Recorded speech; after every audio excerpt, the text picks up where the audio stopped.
Eu trabalho como faxineira num hotel de médio porte na cidade onde moro.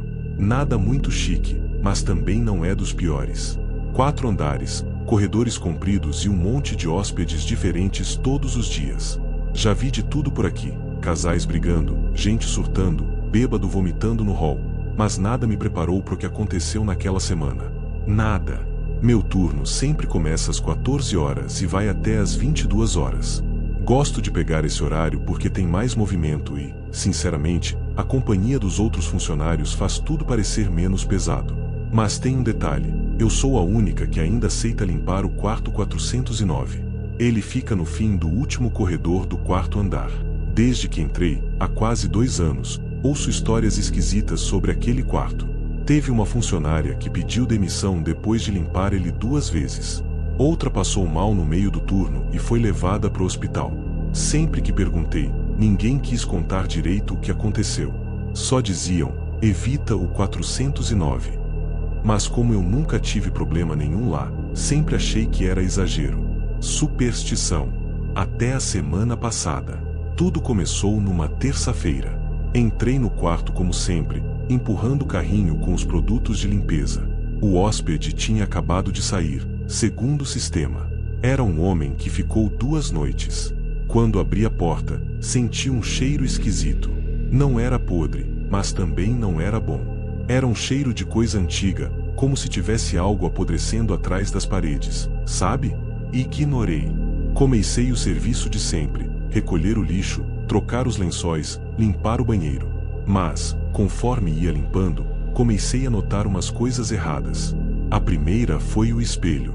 Ele estava com marcas de dedos, mas não na frente, por dentro, como se alguém tivesse tocado no verso do vidro. Tentei limpar, mas as marcas não saíam. Depois, o lençol do colchão, havia algo escrito com caneta, bem na parte que fica sob a fronha. 3 palavras, ele está acordado. Aquilo me arrepiou. Parei por uns minutos e pensei em chamar alguém, mas acabei continuando. Achei que talvez fosse brincadeira de algum hóspede idiota. Mas no dia seguinte, o quarto foi reservado de novo. E adivinha quem ficou responsável por limpar? Pois é. Dessa vez, algo muito estranho aconteceu. O hóspede tinha feito o check-out de manhã cedo. Quando entrei no 409, a cama estava arrumada, o banheiro limpo, nenhuma toalha usada, nada fora do lugar. Como se ninguém tivesse dormido ali. Pensei que poderia ter tido algum erro no sistema. Comecei a sair, mas a porta bateu sozinha atrás de mim. E travou. Fiquei trancada por dentro. Na hora, achei que tinha sido problema da fechadura. Fui até o telefone do quarto para chamar a recepção, mas não tinha linha. Peguei meu celular. Sem sinal. Nem Wi-Fi. Comecei a bater na porta, gritar, mas ninguém respondia. Era como se o andar estivesse vazio. Tentei abrir a porta de novo e nada. Travei. Foi aí que o ar-condicionado ligou sozinho. A TV também, passando um canal todo distorcido, com chiados e imagens tremidas. O som estava alto demais. Fui até lá desligar e, por um segundo, juro por tudo que vi meu reflexo na tela, mas ele não se mexia como eu. Eu virei o rosto, mas ele continuava olhando direto para frente. Pensei que estava pirando. Apaguei a TV e corri pro banheiro. Lavei o rosto, tentei me acalmar, mas o espelho do banheiro tinha alguém atrás de mim. Uma figura parada no canto do quarto. Cabelo comprido, corpo curvado, como se tivesse se arrastado para dentro. Virei na hora. E não tinha ninguém. A porta destravou sozinha logo depois. E eu saí quase tropeçando no carrinho de limpeza. No vestiário, sentei no chão e chorei feito criança. Contei para minha supervisora. Ela me olhou como se já soubesse. Só disse: "Você não deveria mais ir lá." Ninguém deveria. Perguntei por que continuavam alugando aquele quarto. Ela respondeu: "A gerência não permite que a gente desative. Toda vez que tentaram, a porta parece destrancada no dia seguinte. E alguém entra." Na quinta-feira, eu decidi que não ia mais limpar o 409. Mas naquela tarde, no fim do turno, recebi uma chamada no rádio: "Último quarto para hoje, 409. O hóspede pediu limpeza extra." Quis recusar, mas estava sozinha no andar. O resto da equipe já tinha descido. Fui. A luz do corredor que dava acesso ao 409 estava queimada. A maçaneta estava morna, como se alguém tivesse acabado de soltar. Quando abri, o quarto estava escuro. As janelas fechadas, e um barulho, como se alguém respirasse ali dentro. Entrei devagar, segurando a lanterna. Luz fraca. Fui até a janela. Quando abri, vi que a cidade parecia diferente. Como se não houvesse nada lá fora. Nenhuma rua. Nenhum carro. Só uma névoa grossa e marrom. Quando me virei, a cama estava bagunçada. Mas não tinha ninguém no sistema. Nenhum hóspede tinha check-in naquele quarto.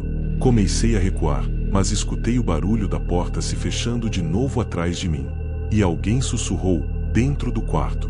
Por que voltou? Corri. Mas não consegui sair. A maçaneta girava, mas não abria. Foi então que vi a figura. Sentada no chão, ao lado da cama. Pele branca demais, como papel. Os olhos, totalmente pretos. O rosto parecia familiar.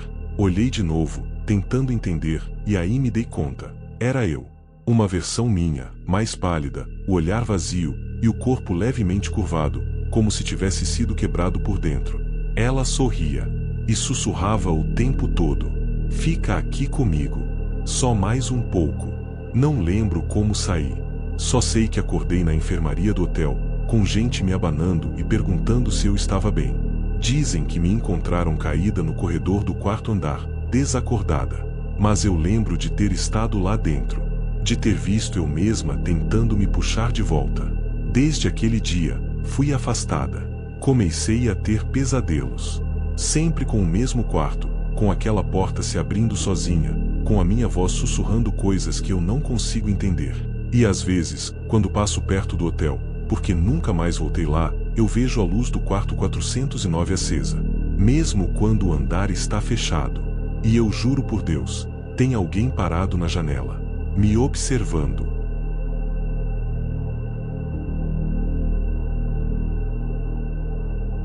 Trabalho como faxineira há mais de 10 anos. Já limpei escritório, hotel, consultório e, ultimamente, tenho feito muita faxina em casa de família. É um tipo de trabalho mais próximo, mais pessoal. Às vezes você conhece coisas demais da vida dos outros. E às vezes, você vê coisas que não devia. A história que eu vou contar aconteceu há pouco tempo, e até hoje me faz duvidar de tudo o que eu achava que entendia sobre esse mundo. Fui indicada por uma conhecida para trabalhar 2 vezes por semana na casa de um casal que morava numa rua tranquila, dessas de bairro de classe média alta, onde tudo parece perfeito demais. A Rua dos Manacás. A casa era grande, bem cuidada, com jardim e aquelas cercas de madeira branca. A mulher, que me recebeu no primeiro dia, parecia simpática. O nome dela era Marta. Devia ter uns 40 e poucos anos, magra, cabelo escuro preso com presilhas e uma expressão sempre um pouco tensa, como se estivesse prestes a discutir com alguém. O marido, eu vi poucas vezes, um homem alto, reservado, quase sempre trancado no escritório dos fundos. E tinha também uma criança. Mas, curiosamente, nunca a vi pessoalmente. Marta me explicou que a filha passava o dia no quarto, estudando, que era muito tímida. Achei estranho, mas não questionei. Só me pediram para não mexer no quarto da menina, o do fundo do corredor. Todo o resto, eu podia limpar à vontade. Nas primeiras semanas, tudo correu bem. A casa era silenciosa demais, mas isso não me incomodava. O que começou a me afetar foi a sensação de que eu nunca estava sozinha nos cômodos. Enquanto lavava o chão da cozinha, por exemplo, tinha a impressão de alguém me observando do vão da porta. Quando virava, não tinha ninguém. Uma vez, juro que ouvi passos no andar de cima, mas não havia mais ninguém em casa. Comecei a ficar nervosa. Numa quarta-feira, Marta me chamou no meio da faxina e disse que ia sair por algumas horas. Me deixou sozinha na casa. Quando ela saiu, o silêncio ficou mais pesado do que nunca. Eu limpava o corredor dos quartos quando ouvi um canto baixinho, vindo lá do fundo.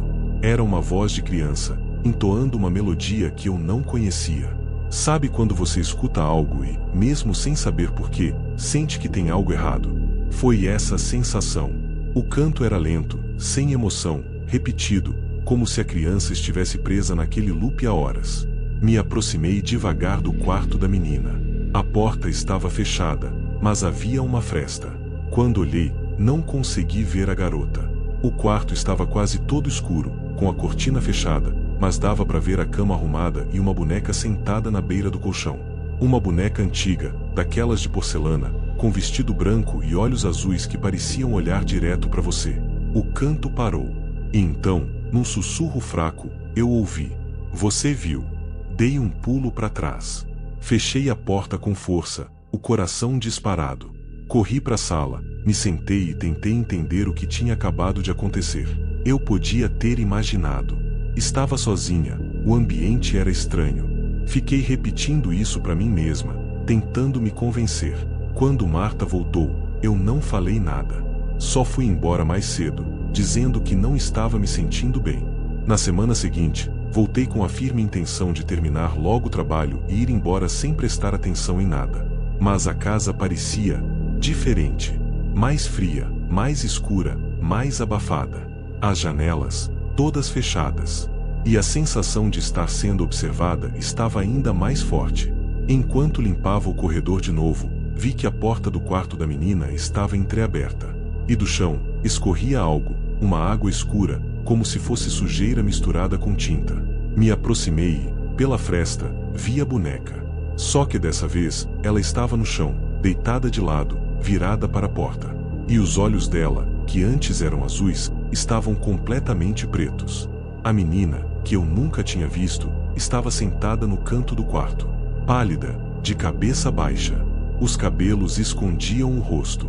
E ela murmurava, sem parar: "Eu não queria mais brincar, eu não queria mais brincar." Quando me dei conta, eu já estava longe da porta, com as mãos tremendo. Liguei para Marta, disse que precisava ir embora, que não estava bem, e saí dali quase correndo. Na semana seguinte, pensei em não voltar, mas Marta me mandou mensagem dizendo que precisava muito de mim. Me ofereceu o dobro do valor só para eu fazer uma limpeza rápida. Contra o meu instinto, aceitei. Achei que podia ter sido apenas estresse da minha cabeça. Fui de novo. E foi nesse último dia que as coisas passaram de estranhas para inexplicáveis. Entrei na casa, e logo percebi que havia algo errado. Todas as luzes estavam apagadas, embora fosse quase meio-dia. As janelas estavam trancadas e cobertas com panos escuros. A casa parecia abandonada, como se ninguém morasse ali há semanas. O ar estava parado, denso, difícil de respirar. Chamei por Marta. Nada. Tentei ligar, sem sinal. Pensei em ir embora, mas algo me puxou para dentro. Uma curiosidade mórbida, talvez. Ou alguma força que eu não conseguia resistir. Subi as escadas. O quarto da menina estava com a porta escancarada. E lá dentro, não havia cama, nem brinquedos, nem cortina. Só uma cadeira no meio do quarto. E sentada nela, a boneca. Só que agora, ela tinha cabelos de verdade. Cabelos que pareciam humanos. E estava coberta com um vestido igual ao que Marta usava na primeira vez em que nos vimos. Ouvi passos atrás de mim. Quando me virei, a menina estava ali. Mas o rosto dela não era um rosto de criança. Era velho, enrugado, distorcido, como se tivesse sido moldado por dentro. Ela sorriu e disse, com uma voz que não era dela: "Agora é sua vez de brincar." Senti algo me puxando com força para dentro do quarto. A porta bateu atrás de mim. Tudo escureceu. Quando acordei, estava deitada no chão da sala. 2 horas tinham se passado. Marta me olhava, sentada no sofá, como se nada tivesse acontecido. "Você desmaiou," ela disse, com um sorriso forçado. "O calor, talvez. Já chamei um táxi para te levar para casa." Tentei falar, perguntar o que era tudo aquilo. Mas minha boca não se movia direito. Meu corpo parecia anestesiado. Desde então, nunca mais voltei naquela casa. Mas essa não é a parte mais assustadora. A pior parte é que, 2 semanas depois, recebi uma ligação. Uma nova cliente, querendo marcar uma faxina. Disse que tinha pego meu número com uma amiga da Rua dos Manacás. O nome dela, Marta. E quando cheguei no endereço, era a mesma casa, mas em outra cidade. outra rua, e outra Marta. Como se aquela casa, aquela família, se repetissem. Como se estivessem se espalhando. E eu, fui só mais uma que abriu a porta.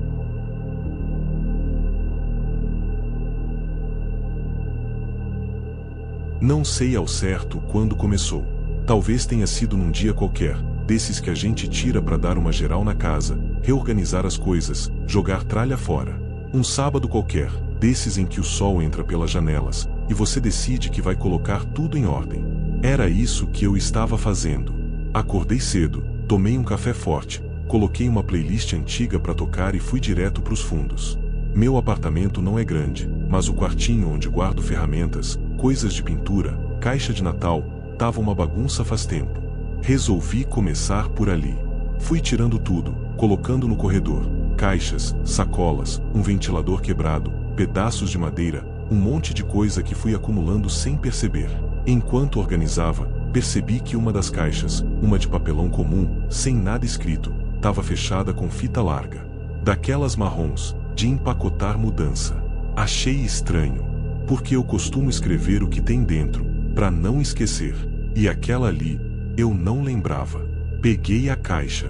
Era leve, mas parecia ter algo dentro que se movia quando inclinava.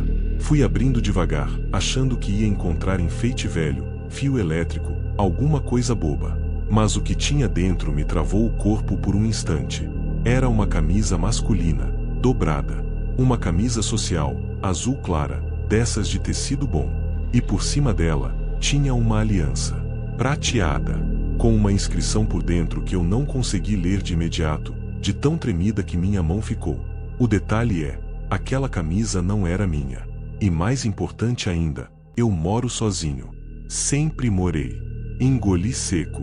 Achei que podia ser algo esquecido por alguém, talvez de uma visita antiga, um parente. Mas não fazia sentido estar guardado, embalado com fita, no fundo de uma caixa. Peguei a aliança. Estava fria, com um leve cheiro de metal. A inscrição, quando consegui ver, dizia VL para JS. Não reconheci nenhuma das iniciais. Levei a caixa para a sala e fiquei olhando para aquilo por alguns minutos. Comecei a revirar a memória, tentando lembrar de qualquer situação, qualquer pessoa com quem tivesse compartilhado aquela parte da casa. Nada. Nenhum amigo usava camisa social assim. Nenhum dos meus parentes próximos tinha essas iniciais. Foi aí que percebi outro detalhe. A caixa tinha um adesivo colado por baixo, parcialmente arrancado. Virei ela e puxei com cuidado. Era uma etiqueta de despacho, daquelas usadas em transportadora. Estava escrito: remetente, Vitor L. Destinatário, J. Soares. No local de entrega estava meu endereço completo, e a data escrita era dia 9/4. O problema? Eu me mudei para esse apartamento em maio. A caixa chegou um mês antes de eu estar aqui. Minha boca secou. Fiquei parado um bom tempo olhando para a etiqueta, tentando encontrar alguma explicação racional. Talvez fosse um erro de entrega, talvez o inquilino anterior tivesse deixado para trás. Decidi ligar para a imobiliária e pedir o contato do antigo morador. Falei com uma atendente. Expliquei que precisava tirar uma dúvida sobre algo esquecido no imóvel. Ela me disse que iria verificar nos registros e retornaria em alguns minutos. Enquanto esperava, continuei a limpeza, tentando esquecer a caixa. Mas, conforme fui recolocando as coisas no quartinho, vi outra coisa que me arrepiou. Um buraco na parede. Atrás de uma pilha de jornais velhos, no canto mais escuro, havia um furo redondo, como se alguém tivesse cerrado o reboco. Era discreto, do tamanho de uma maçã, coberto com um pedaço de papelão colado com fita crepe.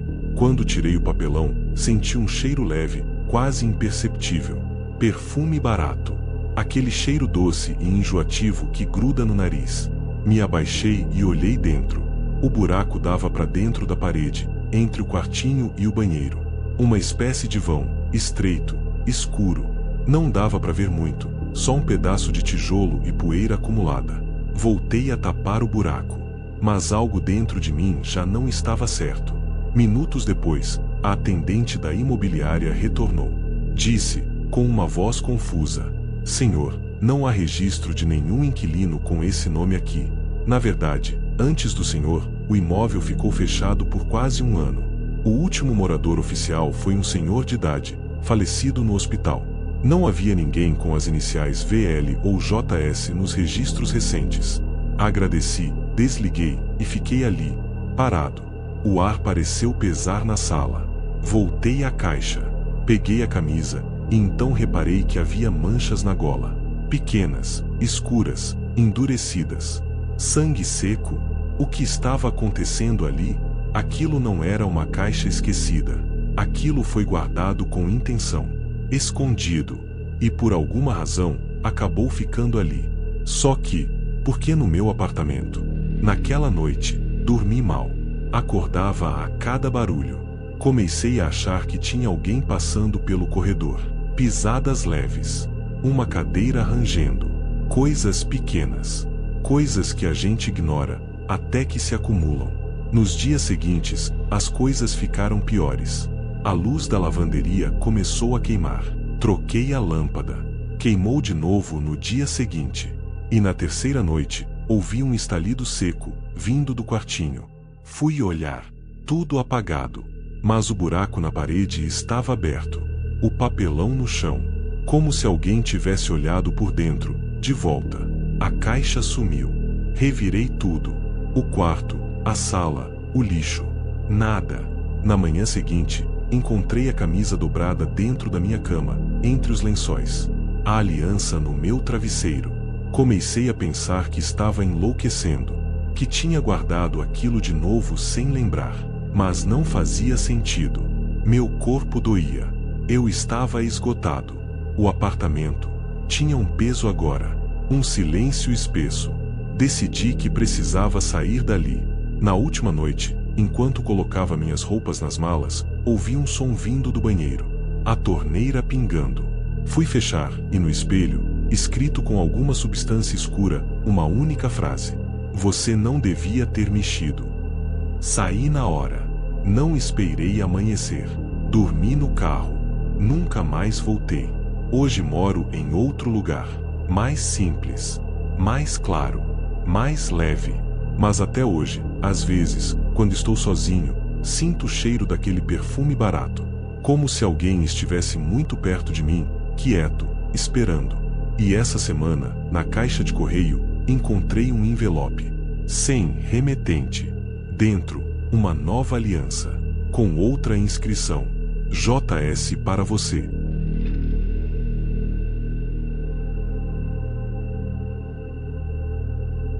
Sou faxineira há muitos anos. Já trabalhei em todo tipo de lugar, mas sempre preferi limpar casas de família.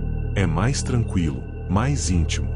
E, na maioria das vezes, as pessoas te tratam com mais respeito do que em prédio de empresa ou hotel. Mas intimidade demais também tem um preço. E às vezes, a gente vê coisas que seria melhor nunca ter visto.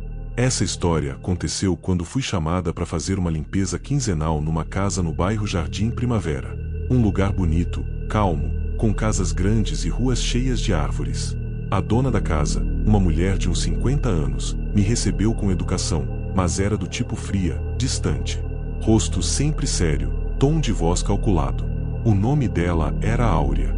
Ela me explicou que morava com o marido, que estava em uma viagem longa a trabalho, e com um filho, um adolescente que estudava de manhã e ficava trancado no quarto à tarde. Tem apenas uma coisa, ela disse, com um olhar mais sério. Não entre no quarto da porta vermelha, no fim do corredor de cima. Nunca. Ele está trancado, mas mesmo assim, não tente. É o antigo quarto da minha filha. Na hora, achei estranho, claro, mas aceitei. A maioria das casas tem algum cômodo bagunçado que as pessoas não querem que a gente veja. E como eu precisava do dinheiro, não discuti. No começo, tudo foi normal. A casa era silenciosa, limpa demais até. Dava para ver que Áurea era daquelas pessoas metódicas. Tudo tinha seu lugar, e qualquer coisa fora do padrão parecia irritá-la. Mas ela nunca foi grosseira. Só contida demais. Nas primeiras faxinas, eu sempre subia para limpar os quartos do andar de cima. O do filho dela era fechado, mas dava para ouvir a televisão ligada, ou o som de videogame. Nunca vi o garoto. Áurea dizia que ele era tímido, reservado, e que preferia não ter contato com ninguém. O tal quarto da porta vermelha sempre me chamava a atenção. Ele ficava no fim de um corredor estreito, pintado num tom escuro que destoava do resto da casa. E mesmo com a porta fechada, eu sentia um frio estranho quando passava por ele. Uma sensação de que algo ali dentro ainda estava acordado. Numa das faxinas, ouvi um barulho. Um som metálico, como se algo tivesse caído lá dentro. Parei e encostei o ouvido na porta. Nada. Silêncio total. Mas ao me afastar, percebi que havia algo novo. Um espelho na porta.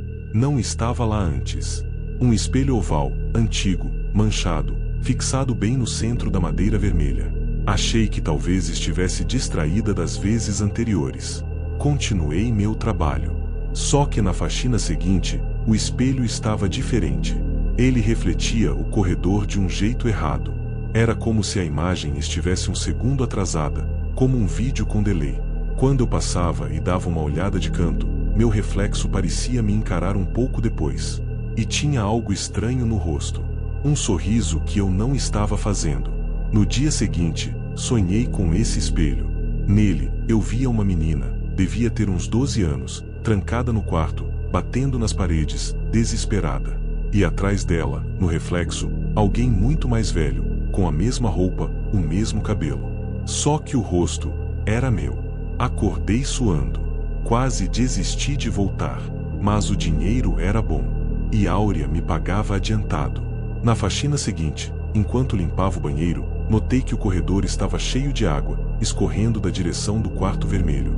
Uma água escura, quase preta, com cheiro de ferro. Corri até lá. O espelho estava embaçado, mesmo sem vapor, e havia marcas de mãos pequenas nele, como se alguém estivesse encostando do lado de dentro. Coloquei a mão no espelho. Estava gelado, mas parecia úmido. E quando tirei a mão, vi que minha impressão não aparecia no reflexo. O espelho mostrava o corredor, mas sem mim. Recuei assustada. Quase caí. Foi quando ouvi, vindo lá de dentro, uma voz sussurrada. Você pode me tirar daqui? Voltei pro andar de baixo, quase tropeçando na escada. Não contei nada para Áurea. Ela só me olhou com aquele rosto impassível e perguntou se estava tudo certo. Nas semanas seguintes, os acontecimentos se intensificaram. O espelho passou a refletir coisas que não estavam no corredor. Uma vez, vi uma cadeira de balanço se movendo sozinha. Outra vez, uma figura com o rosto coberto, parada atrás de mim. E o mais perturbador, vi a mim mesma, andando no corredor, antes mesmo de me mover. Aquele lugar estava errado. Decidi que precisava perguntar. Esperei Áurea me pagar no fim do mês. Com todo cuidado, perguntei sobre a filha dela. Ela congelou por um instante. Depois disse, com frieza: minha filha morreu há 7 anos. E desde então, o quarto está fechado. Não é da sua conta. Eu quis responder, mas ela virou as costas. No caminho para casa, pesquisei o nome completo dela e encontrei uma matéria antiga num site local. Falava sobre uma menina que desapareceu dentro da própria casa. O caso nunca foi resolvido. O nome dela era Isadora. Tinha 12 anos. A mãe relatou que a filha começou a agir estranhamente depois de um episódio de sonambulismo. Passava horas diante do espelho do quarto, conversando sozinha. E então, desapareceu. No dia seguinte, voltei a casa com a decisão de ir embora de vez. Cheguei cedo, antes de Áurea sair. Ela me deixou sozinha, como sempre, e fui direto até o andar de cima. O espelho estava lá, me esperando. Dessa vez, havia uma rachadura no meio do vidro, como se algo tivesse batido do lado de dentro. Olhei por um longo tempo. E vi ela. A menina. Os olhos fundos, pele pálida, batendo contra o vidro, implorando. E atrás dela, sombras. Muitas. Com braços longos e corpos distorcidos. O espelho começou a embaçar, e então, algo do lado de dentro me imitou. Moveu a cabeça, sorriu. Mas não era eu. Estiquei a mão. E o espelho afundou, como se fosse feito de água. Quando me dei conta, a superfície estava me puxando. Gritei. Forcei o corpo para trás. Consegui me soltar. Saí correndo. Bati a porta do quarto. E desci as escadas com tanta pressa que quase rolei. Nunca mais voltei naquela casa. Bloqueei o número de Áurea. Mudei de bairro.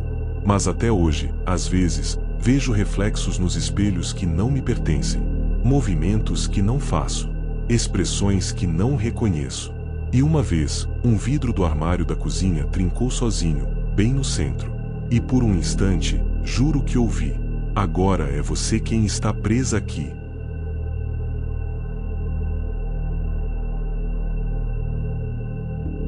Eu aprendi a fazer limpeza com minha mãe.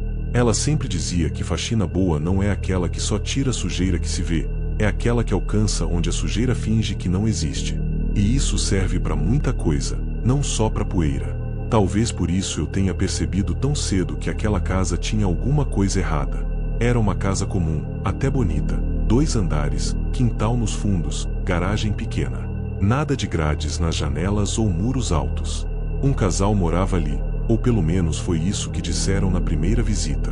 A mulher, Luísa, que me contratou, parecia simpática, bem arrumada, educada, do tipo que sempre oferece café logo que você chega.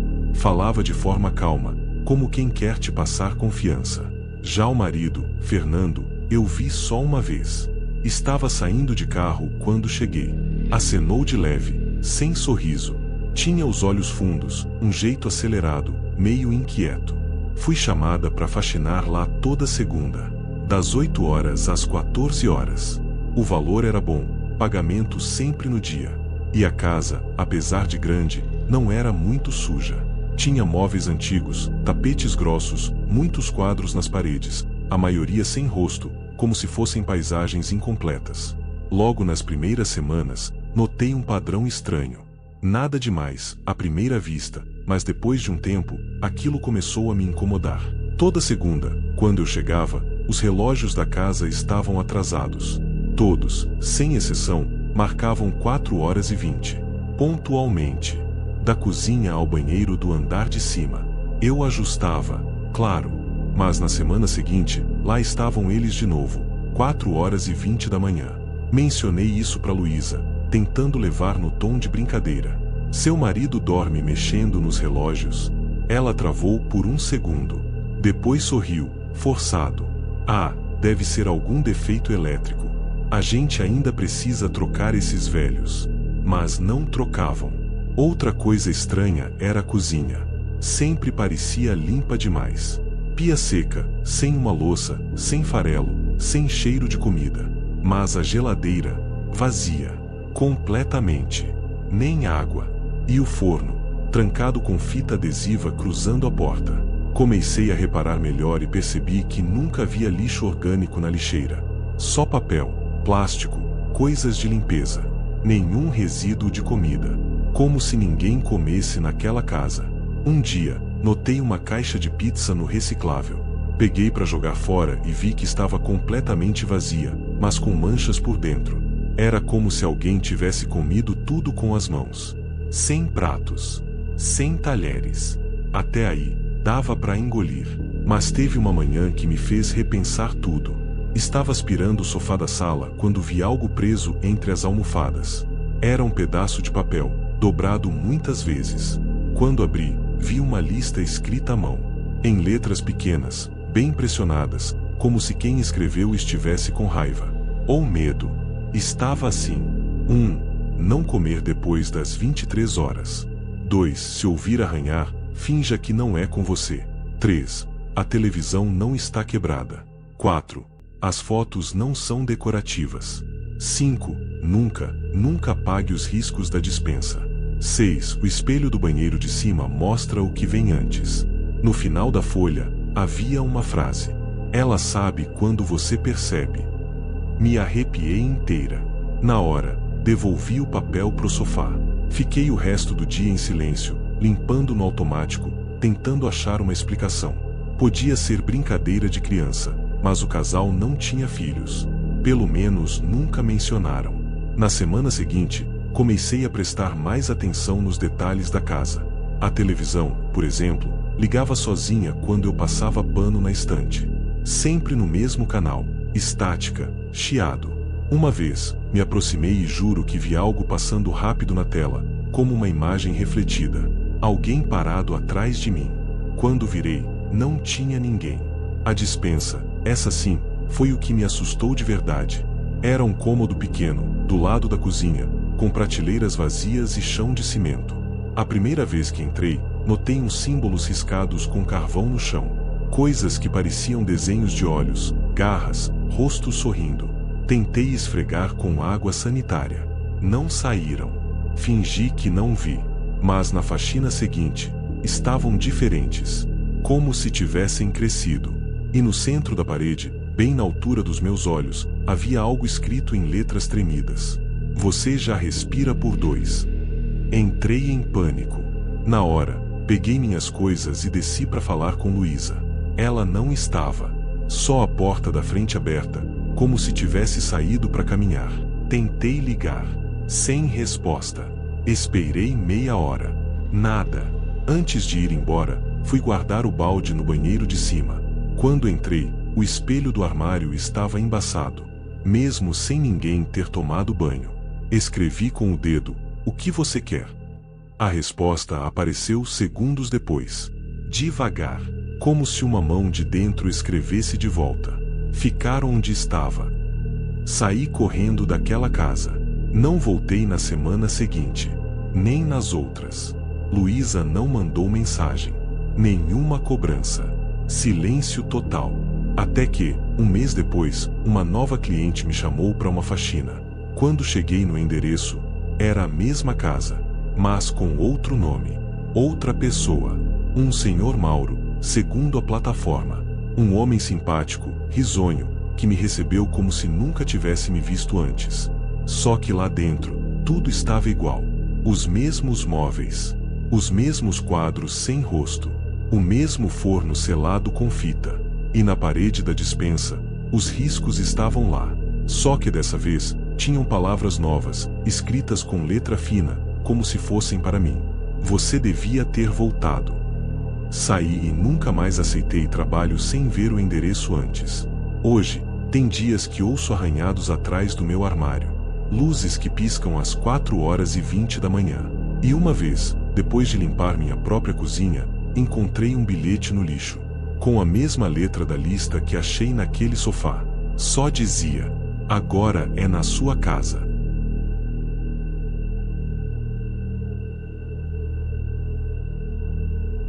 Meu nome é Regiane.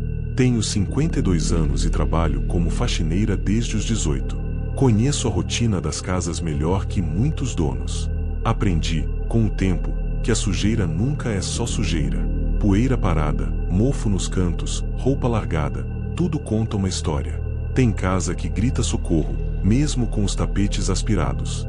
Tem casa que tenta parecer viva, mas já está morta faz tempo. E tem casa que esconde algo que ninguém deveria encontrar. Fui chamada para trabalhar 2 vezes por semana num sobrado num bairro residencial. Uma casa clara, de portão azul, janelas largas e quintal nos fundos. A dona, Leila, morava sozinha. Viúva há muitos anos, segundo ela mesma. Tinha uns 70 e poucos anos, corpo curvado, passos lentos, mas olhos atentos. Do tipo que observa mais do que fala. Ela me recebeu com um sorriso pequeno e uma frase que me gelou sem motivo algum. Que bom que veio. A casa precisa de presença. Não entendi na hora. Achei que fosse solidão falando alto. Na primeira semana, tudo pareceu normal. A casa era antiga, mas bem conservada. Com móveis pesados, tapetes felpudos e muitos objetos de porcelana em prateleiras, pratos, xícaras, bonecas. Todas limpas, mas com um brilho seco, como se ninguém as tocasse há décadas. Havia também um cheiro constante no ar. Açúcar queimado. No começo, achei que fosse coisa de casa velha. Mas o cheiro era muito específico. Do tipo que gruda na roupa, nos dedos, e não sai com água sanitária. Vinagre, limão, bicarbonato, nada adiantava. Comentei com Dona Leila. Ela respondeu, sem tirar os olhos da costura no colo. Ele vem quando sente alguém novo por aqui. Mas depois passa. Parei por um segundo. Sorri sem graça e fingi que entendi. Na semana seguinte, comecei a notar que a organização da casa mudava sozinha. Eu limpava os bibelos da estante e os deixava alinhados. Quando voltava no dia seguinte, estavam em outras posições. Pequenas mudanças, mas repetidas. O espelho da parede do corredor ficava ligeiramente inclinado. A toalha do banheiro, dobrada diferente. E, o mais estranho, a água do balde amanhecia preta, mesmo que eu deixasse tudo limpo antes de ir embora.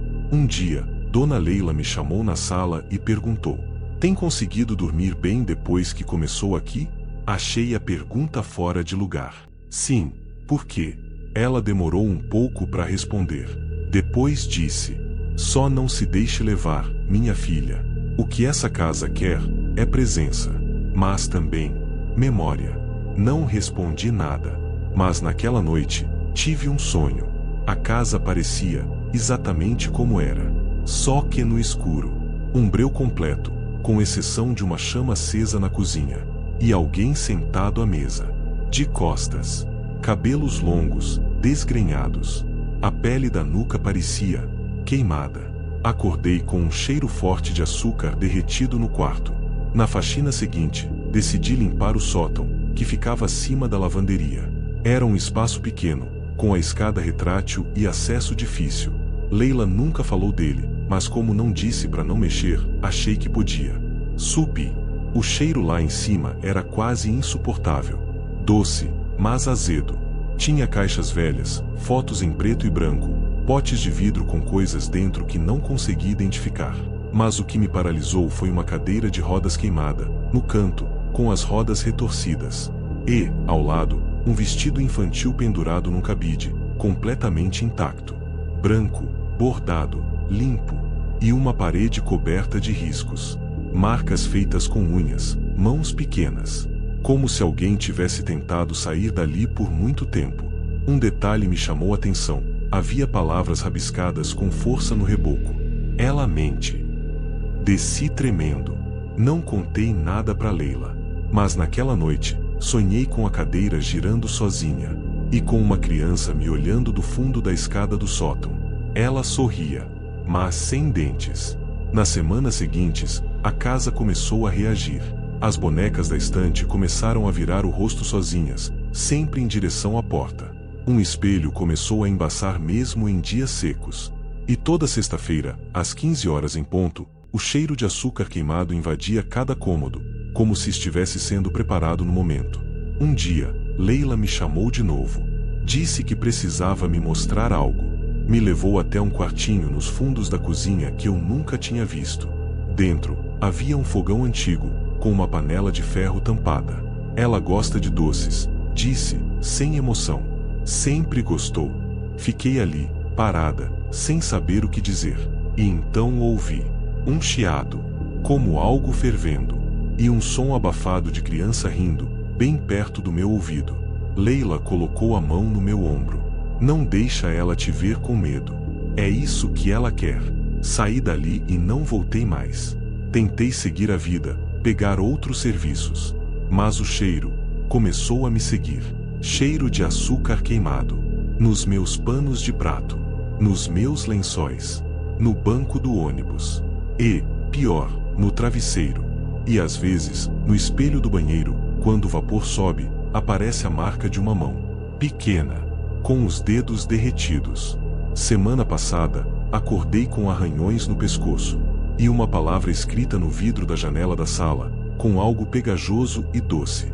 Presença. Agora eu entendo. A faxina que fiz naquela casa não foi para limpar. Foi para abrir espaço. Para ela voltar.